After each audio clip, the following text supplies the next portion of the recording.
스룹바벨과 여호수아 그리고 그 남은 백성들이 성전 재건을 위해 아주 열심을 내었죠. 성전 재건을 위해서 열심히 수고했는데 그만 낙심하며 상실감에 빠지고 말았습니다. 그 이유는 다른 게 아니라 그 전에 성전 솔로몬 성전과 비교해서 자기들이 짓고자 하는 그 성전을 바라보니까 상대적으로 너무 초라하다고 느껴진 것입니다. 주위에서 이런저런 말들도 하고 그런 가운데 실망도 들고 낙심에 빠지는 그런 모습이었죠. 하나님께서 정말 이 성전을 기뻐하실까? 그런 회의감도 들었고요. 성전 재건을 한다는 그 자부심도 점점 사라져 버렸습니다. 그러니 마음에 남는 게 뭐가 있었겠습니까? 자, 그 가운데 하나님께서 이들을 말씀으로 격려하셨습니다. 스룹바벨아, 여호수아야, 그리고 나의 백성들아, 스스로 굳세게 할지어다. 힘을 내어라. 이런 하나님의 위로의 말씀이 주어졌습니다. 이 말씀만 있었던 게 아니라 그 다음에 이어지는 위로의 말씀이 더 힘이 되었습니다. 내가 새로 지을 성전에 영광이 충만하게 하겠다. 이 성전의 나중 영광이 이전 영광보다 크게 해주겠다. 이런 말씀을 그들에게 전하셨습니다. 이번 특세의 주제의 말씀이기도 하죠. 그러니까 하나님은 새롭게 짓는 이 스룹바벨 성전, 이 성전이 예전에 그 찬란했던 솔로몬 성전보다 더욱 영광되도록 해주시겠다. 이 말씀을 그들에게 전해주신 것입니다. 자, 이 대목에서 우리가 교회를 생각하는 하나님의 기준을 엿볼 수가 있습니다. 사람들은 대체로 교회 건물이 크고 화려하고 또 성도 수가 많은 그런 교회를 좋아합니다. 성도들은 그런 큰 교회에 소속된 것을 자랑스럽게 여기기도 합니다. 반대로 목회자들 경우에는요, 어떻게 하든지 그런 교회가 되고 싶어서 안달을 하게 되고 빨리 성장시키고자 이런저런 예를 많이 쓰게 됩니다. 자, 그런데 오늘 이 학개서를 보면요, 하나님의 생각은 사람들의 그 기대와 욕망과는 뭔가 다르다는 것을 느끼게 됩니다. 하나님께서는 그 외형, 규모를 그렇게 중요하게 생각하지 않으시는 것 같습니다. 대신 뭘 중요하게 생각하는가? 바로 이 교회 가운데 만국의 보배이신 그 예수님이 주인되고 있느냐, 그리고 그 예수님의 임재의 모습인 은혜와 진리가 그 속에 가득하고 있는가, 이런 것을 더 중요하게 생각하시더라는 것입니다. 따라서 우리 교회가 지향할 모습은 다른 게 아닙니다. 세상 영광을 자랑하는 그런 교회가 아닌 주님의 영광, 곧 은혜와 진리가 충만한 그런 교회를 우리가 만들어 가야 할 것입니다. 다시 말해서 그 교회에 속한 성도들이 무엇에 주안점을 두는 거 보니까요, 말씀을 의지하고 붙들면서 성령 안에 머물려고 하는 이런 몸부림이 많은 교회가 결국은 성령의 역사를 만들어내고 성령이 함께 하시는 흔적이 더욱 나타나는 그런 교회가 되더라는 것입니다. 여러분, 이것이 믿음과 축복의 공동체를 이루는 그런 모습이라고 할 수 있겠습니다. 이런 교회의 하나님은 놀라운 영광으로 함께 하신다는 것이죠. 학개서는 이런 교회론을 우리에게 분명히 던져주고 있습니다. 여러분, 이런 교회를 함께 이루어 가십시다. 그런 교회를 이루어 가면서 자부심을 가지십시다. 그 교회 하나님이 얼마나 축복하시고 영광스럽게 해 주시는지 우리가 경험해 갔으면 좋겠습니다. 그런 교회에서 맑은 물이 흘러나오는 것입니다. 생명과 축복의 그 맑은 물이 가정과 일터와 사회를 적셔 가게 되는 것이죠. 하나님은 이런 그림을 우리에게 던져주고 있는 것입니다.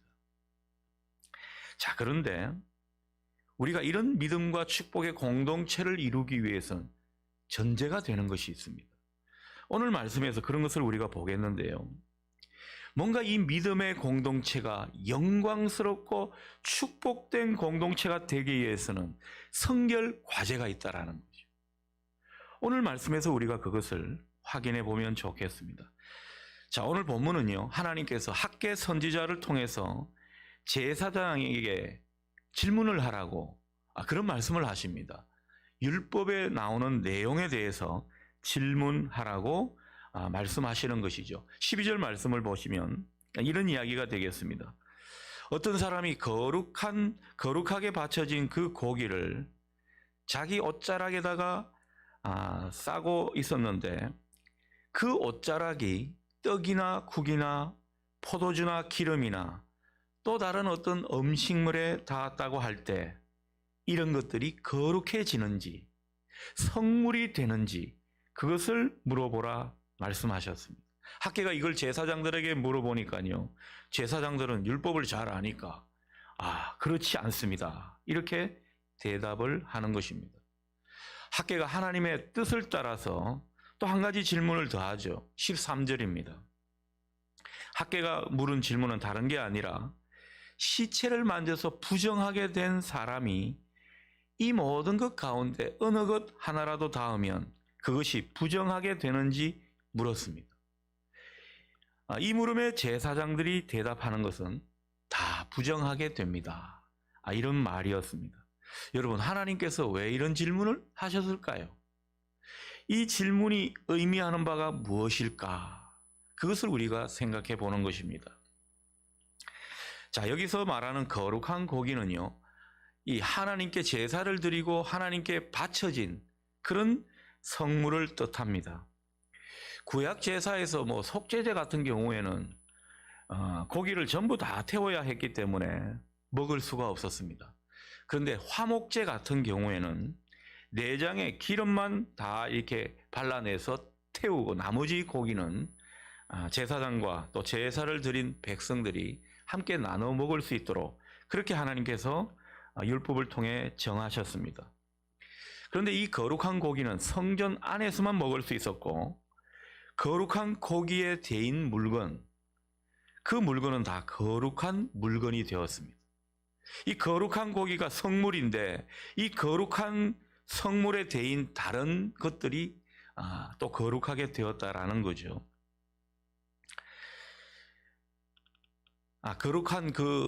거룩한 성물에 닿인 물건은 성물이 되지 않았다, 이런 것을 지금 이야기하고 있습니다. 자, 두 번째 물은 것은요, 거룩한 고기가 아니라 시체를 만져서 부정해진 사람이 국을 만진다면 또 포도주를 만진다면 어떻게 되겠나, 이런 말이 되겠습니다. 대답은 부정해진다, 이런 말이 되겠습니다. 요즘으로 말하면 이런 거죠. 코로나로 인해서 감염이 된 그 사람들이 기구나 물건을 만지게 되면 이게 감염될 수 있는 확률이 높지 않습니까? 그런 것과 마찬가지라는 거죠. 자, 이 질문이 말하는 것이 뭔가? 여러분, 좀 어떻게 보면 어려운 질문 같은데요. 쉽게 말해서 이런 것입니다. 이 거룩한 성물, 이 고기를 쌌던 그 싸매었던 옷은요, 그 옷이 다른 것과 데이게 되면 다른 것이 거룩해지는 것은 아니라는 겁니다. 자, 그런데 부정하게 된, 시체를 만져서 부정하게 된 그 손을 다른 것을 만지게 되면 그것은 또 쉽게 부정이 된다는 거죠. 다시 말해서 이런 겁니다. 거룩한 것은요, 전염이 잘 안 된다는 겁니다. 거룩한 것은 잘 전파가 되지 않는다는 거예요. 그러나 죄나 부정은 작은 접촉으로도 쉽게 전파되는 이런 속성이 있다는 것을 우리가 이 말씀을 통해서 느낄 수가 있는 것입니다. 성경에서 누룩을 조심하라 라고 하는 것도 같은 맥락이라고 볼 수 있습니다. 쉽게 전파되는, 잘 번지는 이런 속성이 있다는 것입니다. 이걸 우리가 잘 경험하고 있는 것은 자식 키울 때 보면 잘 알게 되죠. 여러분, 자식 키울 때 보면 이 부모님들이 다 좋은 점이 있지 않습니까? 근데 자식들이 부모의 그 좋은 점은 그렇게 말을 해줘도 안 배우고, 자식의 그 부모의 그 나쁜 점은 안 가르쳐줘도 그렇게 잘 배우더라는 거죠. 뭐 양쪽 부모 다 나쁜 점만 배우는 뭐 이런 경우도 있게 되더라는 것입니다. 참 이럴 땐 기가 막히죠. 좀 좋은 것만 닮아줬으면 좋겠는데, 저도 참 좋은 게 많은데 저도 안 좋은 속성이 있거든요. 안 좋은 부분이 있거든요. 그런 거는 기가 막히게 닮더라고요. 안 가르쳐줘도. 여러분, 우리 안에 있는 죄와 부정이 그렇다는 것입니다. 한 공동체 안에 있던 그 죄와 부정은요, 얼마나 다른 사람들에게 잘 감염을 일으키는지 모릅니다. 그런데 거룩하고 좋은 것은 본받으라 그래도 이게 잘 전해지지가 않습니다. 그런 속성을 지금 말씀하고 있다라는 것입니다. 자, 이에 대해서 하나님은 14절 말씀에서 결국 질문을 하신 의도를 드러내십니다. 자, 유다 백성에게 대해서 언급하고 계시는데 하나님의 판단은 어떤 것입니까? 유다 백성 가운데 부정이 있다라는 거죠. 나라가 부정하고 그들의 손으로 하는 모든 일도 덩달아 부정하더라는 것입니다. 그들이 제단에 바치는 것, 쉽게 말해서 예배 드리는 것도 부정하다. 이런 말씀을 여기에서 하고 있다라는 것이죠. 자, 그렇다면 유대 사회는요, 이 죄의 문제 때문에 뭐 가정이든지 또 뭐 온 공동체든지 나라 전체가 다 부정으로 얼룩졌다라는 겁니다. 사람들마다 한 사람 한 사람 다 영적으로 병들었다는 그런 얘기가 되겠습니다. 여러분, 이 유다 백성들이 바벨론 포로를 왜 갔겠습니까? 하나님께 그 많은 죄를 짓고 망하게 된 것입니다. 하나님께서 도저히 이 땅에서는 수습이 안 되는 것입니다. 그래서 바벨론에 포로로 가게 만드는 것이죠. 그런데 그 포로 기간 동안 죄를 씻으라고 그 연달의 기간을 줬지만은, 그러나 죄로 망한 백성이요, 또 쉽게 거룩해지는 것은 아닙니다. 또 이 노예 생활, 포로 생활하면서 얼마나 또 안 좋은 이방 문화를 경험했겠습니까? 바벨론 포로로 잡혀갔다가 돌아왔다고 저절로 거룩해지는 것은 아니라는 것입니다. 그들은 하나님의 판단에 의하면 부정한 상태로 돌아왔고, 또 그 부정한 상태로 있는 모습이 잘 해결이 안 됐기 때문에 뭘 하든지 부정했다라는 거죠. 죄악이 만연한 그런 모습들을 보였다라는 것입니다.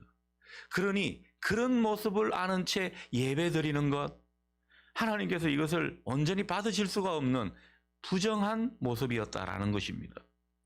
유다 사람들은요, 그런 것도 제대로 잘 알지를 못하면서 그저 자기 상태는 생각하지 않고 내가 예배 드리기만 하면 거룩해질 수 있다, 이런 착각을 했더랬습니다. 그러나 하나님은 냉정하십니다. 부정한 사람이 예배만 잘 드린다고 거룩해지는 것은 아니다, 그런 말씀을 하고 있습니다. 자, 예전에 제가 직장생활 마지막 한때가 기억이 납니다. 사업을 하다 좀 이렇게 말아먹고요. 그 다음에 또 이 직장생활을 잠깐 한 일이 있는데, 명색이 기획실장이었습니다. 그러면서 이제 사장님을 모신 일이 있었죠. 이 사장님은 다행히 교인이었습니다. 아주 이름만 대면 알 대형교회 안수 집사님이셨는데, 이분은 그때 제가 여러 번 말씀을 드렸지만 저도 참 온전치 못한 삶을 살았거든요. 그런데 제가 봐도요, 정말 막 사시는 분 같았습니다. 사업하고 또 자기의 어떤 삶을 조금 들여다보면요, 죄와 부정과 욕심, 이런 것에 얼마나 이끌려 사신 분인지 모릅니다. 자, 그런데 이분은요, 주일 성수는 또 기가 막히게 하세요. 주일 성수는 열심이었고, 또 주일에 예배만 드리면 모든 게 면죄부가 주어지는 것처럼 그렇게 생각하는 사람처럼 여겨졌습니다. 그리고 이 담임 목사님이라고 하는 그분을 무슨 사업하고 일만 있으면 모셔와야 되는데, 이분이 너무 바빠서 못 온다고 너무너무 안타까워할 때가 있습니다. 근데 제가 느낀 모습은요, 꼭 고사 지내는 것처럼 느껴졌습니다. 이분이 와서 기도해 주기만 하면 자기하고 상관없이 이 사업은 대박을 칠 수 있다는 이런 믿음이 그에게서 있었습니다. 근데 이 믿음과는 정말 동떨어진 그런 삶의 모습 느껴졌고요. 그분에게서 거룩한 성도의 모습은 좀처럼 찾아볼 수가 없었습니다. 그러니 주위 사람들이 그 사장님을 존경했겠습니까? 뭐 대놓고 이야기는 못하지만 뒷담화하면서 엄청 욕을 하는 그런 분이셨습니다. 결국 그분 사업도 잘 안 됐습니다. 그분 사업이 잘 됐으면 저도 잘 됐겠죠. 잘 안 됐습니다. 저도 그때를 생각하면요, 그런 직장 생활은 지우고 싶을 그런 아픈 기억이 되어버렸습니다. 여러분, 우리가 죄의 길을 청산하지 않고 여전히 내가 세상 가운데 부정한 삶을 고집하면서 뭐 예배에 잘 참석하고 성경 공부만 하고 봉사에 열심만 내면 모든 게 다 잘 될 거라는 것은 어쩌면 착각일지도 모릅니다. 신자로서 내가 할 만큼 했다, 이렇게 생각하는 것은 오산이라는 거죠. 여러분, 그런 모습으로 우리가 함께 교회를 이루고 예배만 잘 드린다고 하나님께서 이 교회를 영광되게 해주시고 놀라운 축복의 공동체로 만들어 주시겠지, 우리 욕심일 수 있습니다. 하나님은요, 우리 안에 있는 그 죄와 부정으로 얼룩진 이 모든 삶을 다 눈감아 주시는 것이 아닙니다. 때로는 연단을, 이런저런 연단을 주시면서 그것에서 빠져나오기를 바라시는 그런 하나님의 모습을 우리가 느낄 수가 있어야 합니다. 우리가 무조건 열심히 봉사하고 헌신한다고 자동적으로 내가 순수해지고 의로운 거룩한 사람이 되는 것이 아니라는 것입니다. 우리가 가진 일부를 아주 선별해서 주님께 열심히 잘 드린다고 해도 우리의 그 삶의 진정한 측면이 바뀌어지지 않으면요, 그것은 다 축복으로 금방 이어지는 게 아니라 계속 유보될지도 모르겠습니다. 우리가 바쳐진 것, 우리가 하나님께 하는 수고와 그 모든 것 때문에 우리가 짓는 죄가 용납되고 상쇄되는 것은 아니라는 것입니다. 이것과는 좀 별개의 문제라는 것입니다. 그러니 우리가 때로는 기도 열심히 해야죠. 하나님 나라를 위해 수고를 열심히 해야 됩니다. 주일 성수 너무너무 중요합니다. 그러나 하나님 앞에 우리의 부정한 삶, 정말 하나님께서 이것은 아니라고 생각하는 죄로 얼룩진 그 삶을 회개하지 못하는 이런 모습이 있는 한 우리는요, 영광스러운 공동체를 이루어갈 수가 없습니다. 우리의 믿음도 어쩌면 하나님이 원하시는 믿음이 아닐지도 모릅니다. 무엇보다 우리 영혼이 건강하지 못합니다. 근데 교회 생활 착실히 하고 뭐 하나님 나라를 위해 충성하는 것 같은데 행복하지가 않아요. 왜 그렇습니까? 이 죄와 부정으로 인한 내 속에 건강하지 못한 병든 영혼이 치료되지 않아서 그렇습니다. 우리가 이 문제를 때로는 심각하게 생각해야 합니다. 그래서 우리가 이 부정한 삶을 치료하는, 회개하고 치료하는 이런 것이 때로는 급선무일 수 있습니다. 하나님은 오늘 이런 질문을 통해서 우리에게 이런 변화된 모습을 우리에게 요구하고 계시는지도 모릅니다. 우리가 영광스러운 축복의 공동체를 이루려고 한다면 이 부분이 선행되어야 한다는 것이죠. 여러분, 주님의 영광을 담아내는 그런 그릇이 공동체라고 본다면 그 공동체에 중요한 게 뭐겠습니까? 아이고 이쁘고 잘난 그릇의 모습이겠습니까? 천만의 말씀입니다. 깨끗한 그릇이 되어야 합니다. 하나님께서는 이 그릇이 깨끗하게 준비되어 있기를 바란다는 거죠. 교회의 영광은요, 우리가 죄에서 좀 자유로워지고 내 병든 영혼이 건강해지는, 그래서 내 영혼이 잘됨 같이 라고 하는 이 말씀이 우리 속에서 이루어지는 이것이 바탕이 되어야 합니다. 그래야 범사에 하나님이 축복하실 수 있는 그릇이 되는 것입니다. 우리가 이 죄 문제를 해결하지 못해서 영혼이 병들게 되면요, 우리 육신의 삶도 덩달아 고달프게 되어 있습니다. 15절을 보십시오. 하나님께서 성전에 돌 위에 돌이 놓이기 전을 기억하라, 이런 말씀을 하시죠. 돌이 돌 위에 놓인다는 것은 우리가 읽지는 않았지만 뒤에 나오는 18절에 성전지대를 쌓는 것을 의미합니다. 그 성전지대를 쌓는 것과 그 쌓는 것의 그 전과 후가 다르다는 이것을 시사해 주고 있습니다. 그래서 성전지대를 쌓는 그 이후의 부분에 대해서 내일 말씀을 드릴 겁니다. 내일 결론의 말씀을 드린다는 것이죠. 자, 그런데 이 성전지대를 쌓기 전을 생각해 보라고 하시면서 하시는 말씀이 16절입니다. 16절이 어떤 내용입니까? 20고루 곡식을 거두던 밭에서 10고루밖에 못 거둔다는 그런 얘기가 되겠습니다. 50고루가 나던 포도주 틀에 겨우 20고루밖에 못 얻는다고 그렇게 말씀하고 있습니다. 여러분, 수확이 반도 안 된다, 그 점을 지금 일깨워 주고 계시는 것입니다.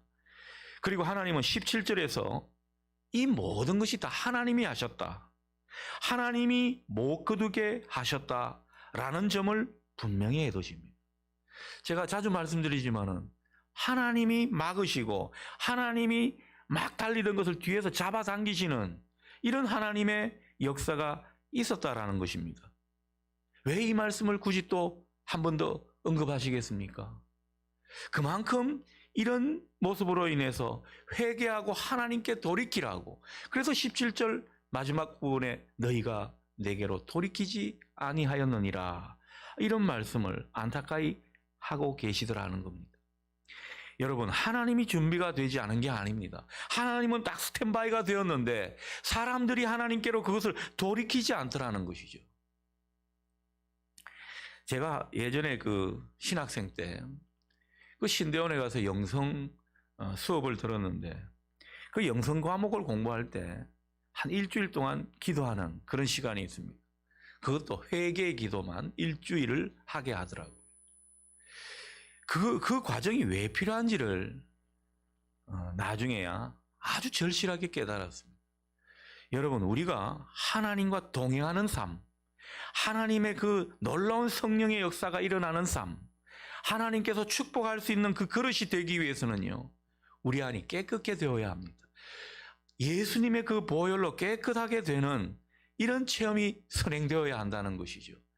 여러분, 그 병든 영혼에 하나님께서 뭘 자꾸 줘봐야 그게 무슨 행복이 되겠습니까? 그러나 영혼이 건강하면요, 하나님께서 조그만 것을 주셔도 얼마나 감사가 일어나고 기뻐하게 되는지 모릅니다. 예전에 제가 이런 경제적인 상태, 이런 어떤 육신의 컨디션으로 살았으면 저는 굉장히 불행하다고 여겨졌을 겁니다. 그런데 하나님께서 제 영혼을 그간 많이 건강하게 치유해 주시니까요, 저는 모든 것이 감사하다는 그런 고백도 감히 드릴 수 있는 그런 게 되더라는 것입니다. 예전에 누리지 못했던 행복을 누립니다. 정말 어려운 가운데서도 웃음이 나옵니다. 이게 말할 수 없는 하늘의 신비 아니겠습니까? 그래서 저는요, 여러 가지 어려움이 있다 하더라도 목사로 불러주신 것에 아직 감사하고 있습니다. 얼마나 이게 축복인지를 새삼 느끼고 있습니다. 여러분, 우리가 이 죄와 부정을 방치하지 않고 하나님께로 돌이키는 것 얼마나 중요한지 모릅니다. 이것의 중요성을 깨달으라고 유다 백성들에게 그렇게 말씀하셨고 오늘 우리에게도 말씀하고 계시는 것입니다. 70년간 포로 생활 하던 그 이스라엘 유다 백성들이 되돌아왔습니다. 그런데 여전히 이 분들은요, 뭔가 하나님의 그 축복의 이 전초 단계에서 숨고르기를 제대로 못했다라는 거죠. 여전히 내가 별 문제가 없다, 문제의식이 없었습니다. 그들은 영적으로 건강하지 못한 상태였는데 이것을 치유하고 깨끗하게 할 그런 생각을 별로 하지 않았습니다. 성전을 짓고 또 말씀을 들을 이런 생각을 하지 못했습니다. 자그마치 15년 동안 스스로를 방치해버렸습니다. 그리고 자기들은 집 짓고 농사 짓고 자기들이 살아가는 데 필요한 이런 일들에만 몰두해 버렸다는 거죠. 그 기간 동안 전혀 내 영혼이 어떤 상태인지 관심이 없었습니다. 방치해 버렸다라는 것이죠.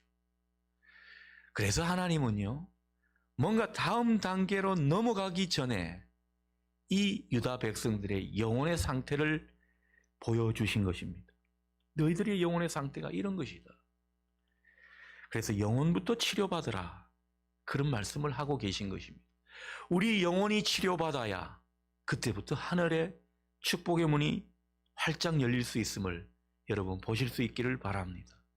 그래서 하나님이 어쩌면요, 우리에게 주실 축복을 많이 유보하고 있는지 모릅니다. 하나님이 약속하신 축복이 분명히 있는 것 같은데 이게 왜 자꾸 지연이 되느냐? 하나님 왜 그러십니까? 여러분, 하나님께 따지는 것도 한 번씩 필요하지만 우리 스스로를 돌아볼 수 있기 바랍니다. 내가 지금 직장 생활을 하고 내가 사업을 이루면서 하는 모든 일들, 그리고 내가 가정 생활을 하고 있는 모든 모습들 한번 보십시오. 하나님의 법에 의해서 정말 죄와 부정과 불의가 없는지, 그런 것들을 우리가 스스로 진단하고 또 말씀에 비추어서 우리 영혼의 상태를 점검해 봐야 할 것입니다. 지금 우리가 겪는 혼란과 어려움, 이 코로나 때문에 우리가 이러쿵저러쿵 문제를 많이 떠올리게 됩니다. 경제 문제든 정치적인 문제든 여러 가지 문제가 많다고 생각합니다. 그 이면에 우리 교회들마다, 우리 한국교회 성도들마다 이 영혼의 중병이 걸린 문제가 없는지 이것을 우리가 되돌아봐야 할 것입니다. 우리 영혼이 병들고 썩으니까요, 교회가 썩게 되고 마침내 사회가 썩게 되더라는 것입니다. 부정부패가 만연하고 음란과 죄악이 판을 치는 그런 세상이 되어버렸습니다. 이런 판에 교회가 전혀 세상을 향해서 이 치료의 손길을 펼칠 수 있는 그런 영적인 병원 역할을 못했습니다. 그러니 하나님께서 안 되겠다, 이 영혼의 병원으로서의 그 교회, 이 교회부터 좀 수리해야겠다. 어쩌면 코로나 기간 동안 우리가 수모를 그렇게 많이 경험했던 까닭은 바로 이것과 관련이 있을지도 모릅니다. 하나님은 지금 교회를 수리하고 계십니다. 하나님은 지금 성도들을 고쳐나가고 싶어 하시는 그런 열심으로 지금 우리에게 향해 계시더라는 거죠. 우리 교회도 여기에서 자유로울 수가 없습니다. 하나님이 우리 교회와 우리 자신을 수리하시고 다듬으시고 깨끗하게 하셔서 정말 거룩한 병원, 영혼을 치료할 수 있는 제대로 된 병원으로서 우리가 이 하늘나라 영업을 제대로 할 수 있는 이것을 준비하게 하신다 믿습니다. 이번 특세 기간 며칠 남지 않았습니다만 여러분, 이런 것을 생각하시면서 우리 교회가 나아갈 모습을 생각하시며 그 속에 속한 우리가 죄와 부정에 너무 오염되고 감염된 것은 아닌지, 세상을 정화시킬 수 있는 그런 하늘의 성물로서 우리가 존재하고 있는지 다시 한번 고치고 수리하고 하나님께 치료받을 수 있는 그런 기간이 될 수 있기를 바랍니다. 여러분, 우리에게는요, 영혼의 치료자이신 예수님이 있습니다. 그 예수님이 나는 건강한 자를 위해서 찾아오지 않았다, 그렇게 말씀하십니다. 주님은 병든 자를 위해서, 죄로 얼룩진 자들을 위해서 우리에게 찾아오신 분입니다. 그러니 주님께서 우리와 함께 하시는 것을 믿고 그 주님의 말씀에 의거해서 우리 안에 더러운 욕망과 충동, 내 안에 악한 생각, 음란한 마음, 그리고 잘못된 관행들을 씻어내는 그런 우리가 될 수 있기를 바랍니다. 이 코로나 기간 중에 우리가 다들 이제 손 씻는 것은 도사가 되었습니다. 얼마나 손이 깨끗한지 모릅니다. 피부에 습진이 생길 정도로 깨끗합니다. 여러분, 우리 마음도 씻어내야 합니다. 우리 영혼도 씻어내야 합니다. 우리가 이것을 어쩌면 간과하고 방치하고 있는지도 모릅니다. 그러니 하나님의 축복이 유보되고 있는 것입니다. 우리 마음의 때나 오염을 씻어내야 합니다. 예수님의 보혈로, 예수님이 주신 말씀으로 정결하게 되어야 한다는 것이죠. 여러분, 때 빼고 광낸다는 말 아시죠? 우리가 이렇게 영혼의 얼룩과 때를 벗겨내고 씻어낼 때 우리는 어느덧 영광의 광채가 드러나는 그런 사람이 될 것입니다. 하나님은 이것을 우리에게 준비하라 말씀하십니다. 우리의 죄를 밝히고 우리 영혼을 치유하는 것은 말씀입니다. 이 말씀이 우리의 골수까지 쪼개면서 우리를 드러내 보이신다는 거죠. 성령께서 이것을 치유해 가실 것입니다. 그래서 우리가 이 하나님 말씀을 거울로 삼아서 우리 영혼을 자꾸 비추어 보시기를 바랍니다. 내 병든 부분이 무엇인지, 내 건강하지 못한 모습이 어떤 것인지 자꾸 드러내 보이실 수 있기를 바랍니다. 좋으신 우리 주님이 이 모든 것을 치료해 가실 겁니다. 영혼의 의사이신 그 주님은 우리를 정확하게 처방하시고 또 정확하게 치료해 가실 겁니다. 여러분, 주님의 이 치료를 제대로 받게 되면요, 우리에게 없던 감사와 기쁨이 흘러나오게 될 것입니다. 우리의 모든 삶의 의미가 더해질 것입니다. 그러니 행복해지는 것입니다. 영혼이 건강해졌기 때문에 우리가 행복하게 되는 것이죠. 오늘도 우리 영혼의 병든 것을 치료하시러 찾아오시는 그 주님께 우리의 마음과 영혼을 맡기시면서 거룩함을 회복하는 우리 모두가 될 수 있기를 주님의 이름으로 축원합니다. 기도하겠습니다.